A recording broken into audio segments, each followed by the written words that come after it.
जय श्री राधे कृष्णा। आप सभी का आपके अपने YouTube चैनल पर स्वागत है। हिंदू धर्म में पूर्णिमा तिथि का बड़ा ही विशेष महत्व माना गया है। पूर्णिमा तिथि के दिन खास करके गंगा स्नान, दान पुण्य के कार्य करने का, दीप दान करने का, भगवान विष्णु के पूजन, भगवान सत्यनारायण का पूजन, पूर्णिमा का व्रत धारण करना, इन सबों का विशेष महत्व होता है। वहीं पे माघ पूर्णिमा तिथि के दिन खास करके माघ के महीने में जो कि प्रतिदिन गंगा स्नान किया जाता है। तीर्थों में, संगम आदि में जाकर के बहुत से लोग कल्पवास भी करते हैं। तो कल्पवास जो भी करते हैं उन्हें इस दिन माघ मास व्रत का उद्यापन भी करना चाहिए।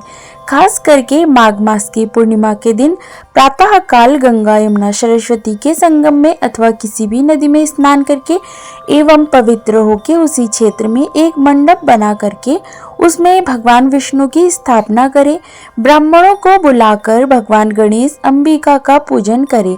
नवग्रह इंद्रादि पाल देवता की पूजा करे, स्थापना करे। इसके बाद भगवान सत्यनारायण का पूजन करे, कथा श्रवण करे।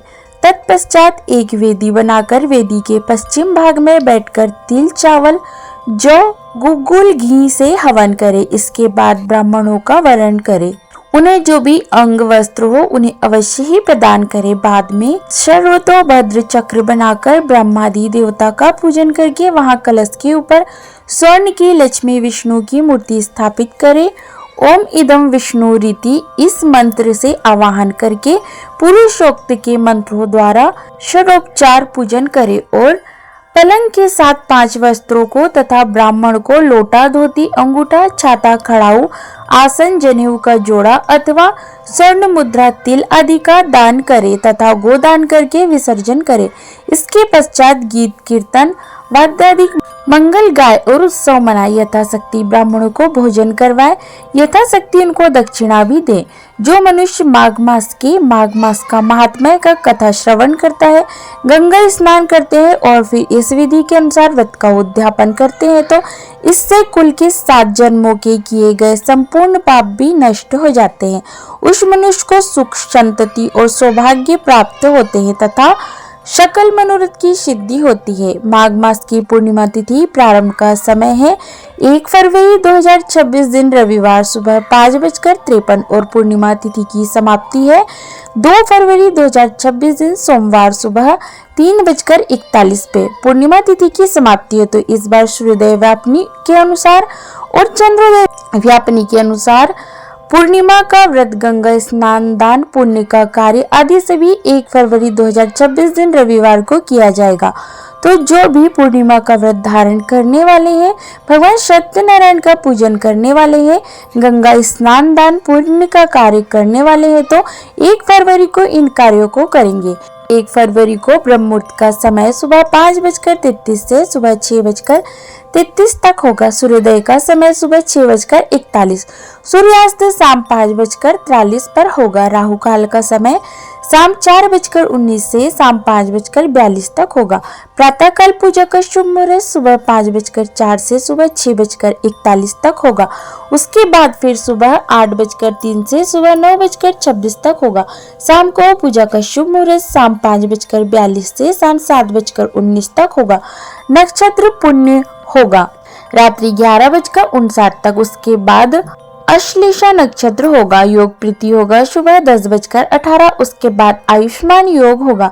चंद्रोदय का समय 1 फरवरी को शाम 7:10 पर होगा। पूर्णिमा तिथि के दिन चंद्रमा अपने पूर्ण रूप में होते हैं।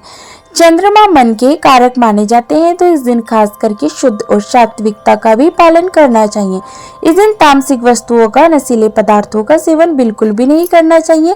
जहाँ तक हो सके इस दिन गंगा स्नान करें। जो भी आपसे बन सके, जितना भी आपका सामर्थ्य हो उसके अनुसार दान पुण्य का कार्य करें। ब्राह्मणों को भोजन करवाए, गरीबों को भोजन करवाए। जो भी आपसे बन सके तो अवश्य ही पूर्णिमा तिथि के दिन इन कार्यों को करना चाहिए।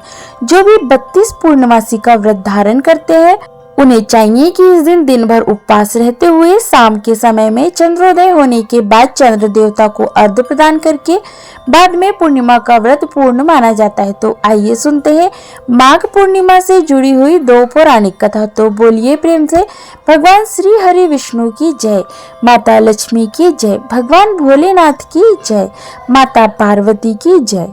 पौराणिक कथा के अनुसार बहुत समय पहले की बात है। नर्मदा नदी के तट पर एक शुभव्रत नामक एक विद्वान ब्राह्मण रहते थे, लेकिन वे काफी लालची थे।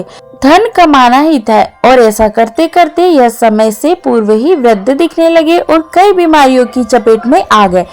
इस बीच उन्हें अंतर्ज्ञान हुआ कि उन्होंने पूरा जीवन तो धन कमाने में ही बिता दिया, अब जीवन का उद्धार कैसे हो पाएगा। इसी क्रम में उन्हें माघ मास में स्नान का महत्व बताने वाला एक श्लोक याद आया। इसके बाद स्नान का संकल्प लेकर ब्राह्मण नर्मदा नदी में स्नान करने लगे।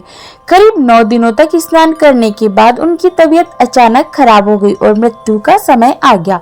वे सोच रहे थे कि जीवन में कोई तो सत्कर्म मैंने किया नहीं और सत्कार्य न करने के कारण मुझे नरक का दुख भोगना होगा, लेकिन वास्तव में मात्र 9 दिनों तक माघ मास में स्नान के कारण उन्हें मोक्ष की प्राप्ति हुई। दूसरी कथा के अनुसार कांत नगर में धनेश्वर नामक एक ब्राह्मण अपना जीवन भिक्षा मांगकर व्यतीत कर रहा था और अपना जीवन यापन कर रहा था। उसकी कोई संतान नहीं थी। एक दिन उसकी पत्नी नगर में भिक्षा मांगने गई, परंतु सभी ने उसे बांझ कहकर भिक्षा देने से इनकार कर दिया। फिर किसी ने ब्राह्मण दंपत्ति को 16 दिनों तक माता काली की पूजा करने को कहा। उन्होंने विधिवत पूजा और आराधना की और तब उनकी आराधना से प्रसन्न होकर माता काली ने दोनों को संतान प्राप्ति का वरदान दिया और कहा कि अपने सामर्थ्य के अनुसार प्रत्येक पूर्णमासी को तुम दीपक जलाओ। इस तरह हर पूर्णिमा के दिन तक दीपक बढ़ाते जाना जब तक कि वह 32 दीपक ना हो जाए। इसके बाद ब्राह्मण ने अपनी पत्नी को पूजा के लिए पेड़ से आम का कच्चा फल तोड़कर दिया और उसकी पत्नी ने पूजा की और फल स्वरूप वह गर्भवती हो गई। एक पुत्र ने जन्म लिया जिसका नाम देवदास रखा। देवदास जब बड़ा हुआ तो उसे अपने मामा के साथ पढ़ने के लिए काशी भेज दिया गया। काशी में धोखे से देवदास का विवाह हो गया। देवदास ने कहा कि वह अल्प आयु है, परंतु फिर भी जबरन उसका विवाह करवा दिया गया। कुछ समय पश्चात काल उसके प्राण लेने के लिए आया, लेकिन ब्राह्मण दंपत्ति ने पूर्णिमा का व्रत रखा था, इसलिए काल उसका कुछ भी नहीं बिगाड़ पाया।